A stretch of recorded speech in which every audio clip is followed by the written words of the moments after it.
Nifty report card 20th February closing எப்படி இருக்குன்றதை பார்க்கலாம். டெய்லி ஆர்எஸ்ஐ உங்களுக்கு கிளியராக தெரியும். மார்க்கெட்டும் ஒன்றும் பெரிய மூமெண்ட் இல்லை. ப்ராடர் மார்க்கெட் பெர்ஃபார்ம் பண்ணுது, பட் இண்டெக்ஸ் பெர்ஃபார்ம் பண்ணல.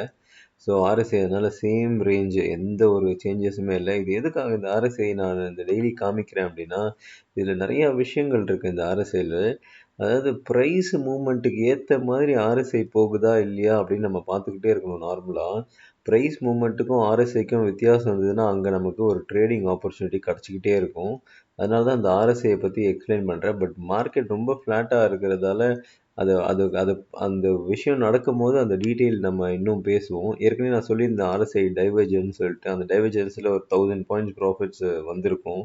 1000 பாயிண்ட்ஸ் மூவ் இருந்திருக்கும். அது ப்ராஃபிட்ஸ் கிடையாது, மூவ் இருந்திருக்கும். எவ்வளோ பாயிண்ட்ஸ் எடுத்தோம் அப்படின்றது தெரியாது. பட் நம்ம அதை பேசிகிட்டு இருந்தோம். ஃபஸ்ட்டு டைம் அந்த 22,800 பக்கத்தில் வரும்போது பேசியிருந்தோம். அங்கேருந்து ஃபஸ்ட் டைம் வரும்போது தான் 1000 பாயிண்ட்ஸ் மூவ் ஆச்சு. அப்போது ஆர்எஸ்ஐ டைவர்ஜென்ஸ் ஆச்சு. இப்போது ஃப்ளாட்டாக இருக்குது.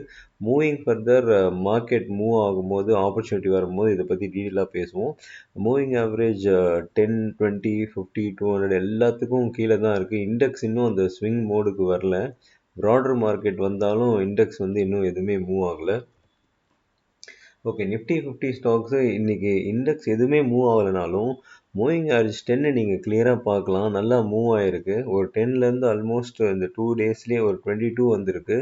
ஸோ நிஃப்டிக்குள்ளே இருக்கிற கம்பெனி பெர்ஃபார்ம் பண்ணிகிட்ருக்கு. எஃப்ஐஎஸ் இன்றைக்கும் விற்றுருக்காங்க 3,311 க்ரோர்ஸுக்கு. டிஐஎஸ் 3,907 க்ரோர்ஸுக்கு வாங்கியிருக்காங்க. இது கண்டிப்பாக இந்த மார்ச் நேற்று பேசியிருந்தோம். மார்ச் எண்டுக்குள்ளே அந்த என்ஏவி மியூச்சுவல் ஃபண்டு கம்பெனிஸுக்கு என்ஏவி ஒரு பெட்டராக காமிக்கணும்னு ஒரு டார்கெட் கண்டிப்பாக இருக்கும். அதனால் இந்த டிஏஎஸ் பை கண்டிப்பாக தொடரும். இது எஃப்ஐஎஸை விட அதிகமாக வரும் அப்படின்ற மாதிரி நம்ம எதிர்பார்க்குறோம். பார்க்கலாம் எந்த மாதிரி இருக்குன்ற மூவிங் ஃபர்தர். இந்த ஒரு ஸ்லைடு தான் பெரிய பிரச்சனையாக இருக்குது. விக்ஸ் எல்லாம் கூட கம்மியாக வந்திருக்கு. அங்கங்கே ஸ்விங் ட்ரேடிங் ஆப்பர்ச்சுனிட்டி இருக்குது. அந்த மாதிரி வந்தாலும் இந்த ஒரு ஸ்லைடுக்கு நோ மெர்சி அந்த மாதிரி தான் இருக்குது. பப்ளிக் பாருங்கள், இன்றைக்கும் 77,115 கான்ட்ராக்ட் வாங்கியிருக்காங்க. பப்ளிக் வாங்கின உடனே நம்ம எஃப்ஐஎஸும் ப்ரோவும் உள்ளே பூந்து விற்றுருக்குறாங்க. ஸோ இந்த ஒரு ஸ்லைடு சேஞ்சஸ் வரணும். மற்றதெல்லாம் சேஞ்சஸ் வந்தாலும் சின்ன சின்ன மூமெண்ட் தான் கிடைக்குது. ஒரு 300 பாயிண்ட்ஸ் கிடைக்குது, திரும்பி 800 போகும்போது ஒரு 300 பாயிண்ட்ஸ் கிடைக்குது, 800 போகும்போது திரும்பி ஒரு 250 பாயிண்ட்ஸ் கிடைக்குது. இப்படி தான் மூவ் கிடைக்குது. ஒரு பெரிய மூவ் அந்த 23,500 மூவ் ஆகணும். இல்லைனா இந்த இடம் இந்த பப்ளிக் கண்டிப்பாக அந்த பைலேருந்து போகணும் எஃப்என்ஓ பொசிஷன்ஸ். அப்போ தான் ஒரு நல்ல சேஞ்சஸ் வரும். ஓகே, ஓப்பன் இன்ட்ரெஸ்ட்டு கால் 23,500, 23, 23,200 இருக்குது. புட்டு 23, 22,500, 22,300 இருக்குது. இது ஃப்ரெஷ் கான்ட்ராக்ட் ஆரம்பிச்சிருக்கு. அதனால் 23,000, 22,300 வரைக்கும் போயிருக்கு. மூவிங் ஃபர்தர் எப்படி இருக்குன்னு பார்க்கலாம். விக்ஸு ஒரு நல்ல சைனாக இருக்குது. 15 கீழே வந்திருக்கு. இது நிறைய பேர் நான் பேசியிருக்கேன். விக்ஸ்லேயும் நிறையா ஸ்ட்ராட்டஜி, எப்படி ஆர்எஸ்ஐயில் சொன்னோம், விக்ஸ்லேயும் நிறையா ஸ்ட்ராட்டஜிஸ் இருக்குது. அது பக்கத்தில் வரும்போது நம்ம பேசுவோம். பட் இப்போதைக்கு 15 கீழே இருக்கிறது ஆக்சுவலாக இட்ஸ் அ குட் சைன். இன்றைக்கி இப்போ மார்க்கெட்டு அப்படியே எப்படி மார்க்கெட் மூவ் ஆனாலும் இந்த ஒரு விக்ஸு மட்டும் ஒரு நல்ல ஒரு 15 கீழே ஒரு ப்ரெடி டீசெண்டாக வந்திருக்கு. 15 கீழே வந்தாலே கொஞ்சம் வால்டிலிட்டி கம்மியாகுது, கொஞ்சம் கான்ஃபிடன்ஸ் வருதுன்ற மாதிரி அர்த்தம். பார்க்கலாம் எப்படி இருக்குன்றது மூவிங் ஃபர்தர். ஓகே, இது வீக்லி சப்போர்ட்டும் வரல, ரெசிஸ்டன்ஸும் வரல. ரொம்ப ரேர் இது. ஏற்கனவே சொல்லியிருக்கேன், வருஷத்துக்கு ஒரு 4 முறை தான் இப்படி ஆகும். ஏற்கனவே நம்ம பேச ஆரம்பித்ததே ஒரு முறை ஆகிருக்கு. இது செகண்ட் டைம்.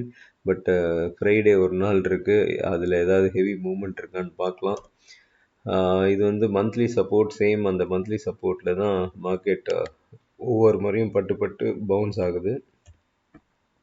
சாகா வியூவில் புல் சேம் 25 அப்படியே மெயின்டைன் ஆகுது. பேர் 16, நியூட்ரல் 9 இருக்குது. Nifty mid point 23,500. பட் இந்த 23,500 போகும்போது ஒரு நல்ல, அதுக்கு மேலே போகும்போது ஒரு நல்ல பையிங் ஆப்பர்ச்சுனிட்டிஸ் இருக்கலாம். இந்த ஹோல் இயர்க்கே அந்த மாதிரி தான். இது கீழே இருக்கும்போது இந்த மாதிரி தான் கொஞ்சம் மார்க்கெட் மேலே போகிற மாதிரி கீழே போகிற மாதிரி சுச்சுவேஷனை காமிச்சிட்டே இருக்கும். பட் நல்ல பை இதுக்கு மேலே போனால் தான் வரும். ஓகே, நேற்றுக்கும் இன்றைக்கும் எந்த டிஃப்ரென்ஸும் இல்லை. நிஃப்டி சப்போர்ட் அதே தான், 22,600 800 எடுத்திருக்கு. ப்ராடர் மார்க்கெட் இன்றைக்கும் ஃபேண்டாஸ்டிக்காக பெர்ஃபார்ம் ஆகிருக்கு. போர்ட்ஃபோலியோ எல்லாம் இன்க்ரீஸ் ஆகிருக்கு. ஆனால் இண்டெக்ஸு எந்த பெர்ஃபார்மன்ஸும் இல்லை, ரொம்ப ஃப்ளாட்டாக இருந்தது. நார்மலாக இந்த மாதிரி ப்ராடர் மார்க்கெட் நல்லா பெர்ஃபார்ம் பண்ணும்போது அடுத்த நாள் இண்டெக்ஸ் கொஞ்சம் பெர்ஃபார்ம் பண்ணும். பட் இன்னைக்கு பெர்ஃபார்ம் பண்ணலை. வெயிட் பண்ணி பார்க்கலாம் ஃப்ரைடேவாவது பெர்ஃபார்ம் பண்ணுதான்றது. இது வந்து இப்போ ஒரு பாயிண்ட் சொல்கிறேன், இது ரொம்ப இம்பார்ட்டண்ட் ஸ்விங் ட்ரேடருக்கு. இது நல்லா புரிஞ்சுக்கோங்க. அதாவது ஒரு கம்பெனி, இப்போ எக்ஸாம்பிள் ஏதோ ஒரு கம்பெனி, இப்போ கவர்மெண்ட் பேங்க்கு ஒரு செக்டார் இருக்குதுன்னு வச்சுக்கோங்களேன். ஃபஸ்ட்டு ஏதாவது ஒரு கம்பெனி தான் ஏறும், ஓகே. ஆனால் அதை பேஸ் பண்ணி அடுத்து இருக்க செக்மெண்ட் ஆஃப் கம்பெனியை நம்ம இன்வெஸ்ட் பண்ணோன்னா அதில் வந்து பெட்டர் ரிட்டர்ன் வரும். அதாவது என்ன சொல்கிறேன்னா, இப்போ எக்ஸாம்பிள் கனரா பேங்க்குன்னு ஒன்று இருக்குதுன்னு வச்சுக்கோங்களேன். இப்போ கனரா பேங்க் ஃபஸ்ட்டு ஒரு பெர்ஃபார்ம் பண்ணுது, அது ஒரு 10% மூவ் ஆகுது அப்படின்னா, மேபி அதுக்கு கீழே இருக்கிற பிஎன்பியோ பேங்க் ஆஃப் பரோடாவோ இன்கேஸ் பெர்ஃபார்ம் பண்ணலன்னா, சேம் ஆப்பிள் டு ஆப்பிள் அதை வந்து நம்ம ஸ்விங் ட்ரேடிங் ஆப்பர்ச்சுனிட்டியாக பார்க்கலாம். அந்த மாதிரி தான் இது ப்ராடர் மார்க்கெட் பெர்ஃபார்ம் பண்ணும்போது நிஃப்டி ரொம்ப நாள் பெர்ஃபார்ம் பண்ணாமல் இருக்க முடியாது. ஸோ 2 நாள் ப்ராடர் மார்க்கெட் ரொம்ப அருமையாக பெர்ஃபார்ம் பண்ணியிருக்கு. ஸோ நிஃப்டியும் பண்ணணும். பட் அது இன்னைக்கு ஆகலை, பட் நாளைக்கு ஆகுதா அப்படின்ற மாதிரி பார்க்கலாம். பட் ஆனால் கண்டினியூஸாக அந்த மாதிரி இருக்க முடியாது. எதர் ப்ராடர் மார்க்கெட் பெர்ஃபார்ம் பண்ணாமல் இருக்கணும், இல்லை நிஃப்டி பெர்ஃபார்ம் பண்ணணும். இதை மாற்ற முடியாது. இதை ஒன்று மட்டும் ஏறிட்டு இன்னொன்று ஏறாமல் இருக்க முடியாது. கொஞ்சம் டைம் எடுத்து ஆகும். இந்த மாதிரி நிறைய ட்ரேடு நான் பண்ணியிருக்கிறேன். ஒரு செக்டார், இப்போ ஃபார்மா செக்டார், எந்த செக்டர் வேணா இருக்கலாம்.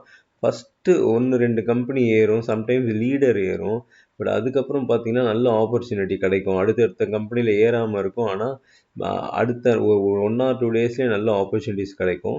பட் ப்ரொவைடர் இந்த ஸ்விங் ட்ரேடிங் எல்லாம் ஒரு 23,500க்கு மேலே போனால் பண்ணலாம். பட் 1 year 2 years ஹோல்ட் பண்ணுறவங்க, எனிவே இது ரொம்ப நல்ல வேல்யூஷன் இருக்குது. நம்ம இதை பார்த்துட்டு இருக்கோம், நிஃப்டி பி 20.37. ஸோ இந்த இடத்துல இன்வெஸ்ட் பண்ணலாம். பட் ஸ்விங் ட்ரேடருக்கு இது நான் சொல்கிற இந்த பாயிண்ட் ரொம்ப யூஸ்ஃபுல்லாக இருக்கும். ஒரு செக்டாரில் சில கம்பெனிஸ் ஏறும் போது அதே செக்டரில் இருக்க மற்ற கம்பெனி கொஞ்சம் ஃபண்டமெண்டல்ஸ் கொஞ்சம் நல்ல கம்பெனின்னு தெரிஞ்சதுன்னா போதும், அதை ஒரு சின்ன டெக்னிக்கல்ஸ் கன்ஃபர்மேஷன் பண்ணிவிட்டு பண்ணலாம். பட் அப்புறம் இந்த இயருக்கான அந்த ஸ்விங் ட்ரேடிங் ஒரு 23,500க்கு மேலே வச்சு பண்ணுறது நல்லது. பட் ஹோல்ட் பண்ணுறவங்க 1 or 2 years ஹோல்ட் பண்ணுறவங்க வேல்யூவேஷன் கம்மியாக இருக்குது. கண்டிப்பாக Nifty bees in case individual company வாங்க பயப்படுறவங்க நிஃப்டி பீஸு வாங்கலாம். Thank you so much. திரும்ப இன்னொரு வீடியோவில் உங்களை சந்திக்கிறேன்.